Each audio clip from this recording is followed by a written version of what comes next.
So you've got big dreams. You want to be successful.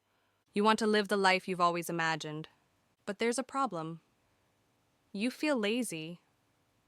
You know exactly what you should be doing, yet you don't do it. And that leads to guilt, because deep down, you know you're capable of more. This guilt builds over days, weeks, even months, until it slowly turns into acceptance.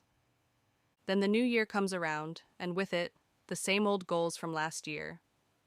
You start off strong, fueled by motivation and a little bit of delusion. But before you know it, procrastination creeps back in. And just like that, the cycle of laziness repeats. So how do you really break free from procrastination? Most productivity tips online tell you to delete social media or remove distractions. Sure, that helps in the short term, but it doesn't solve the root cause. The real problem can be summed up in one word: inertia. In physics, inertia is the tendency for objects at rest to stay at rest, and objects in motion to stay in motion. This is Newton's first law of motion, and it applies to your habits just as much as it does to objects. Getting started on any task requires energy, an initial push. The problem is, we make that push so big in our minds that instead of starting, we avoid the task completely. And what do we do instead? We chase cheap dopamine, scrolling social media, binge-watching videos, gaming, or anything to escape that uncomfortable start. So the solution is simple. If you want to overcome procrastination and build self-discipline, you have to break inertia. Here are 2 powerful ways to do it. 1. Reduce the stakes.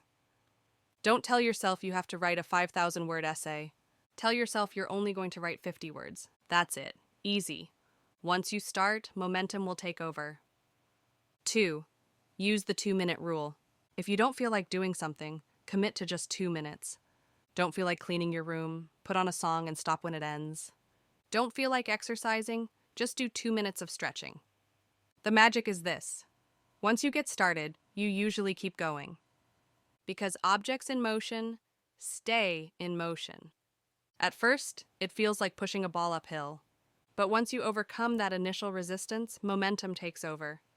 And suddenly, it feels effortless. So if you want to stop procrastinating, stop waiting for motivation. Instead, take the smallest possible step. As Martin Luther King Jr. once said, "You don't have to see the whole staircase. Just take the first step." Remember, success isn't built in one giant leap. It's built in small, consistent steps, starting with the first one.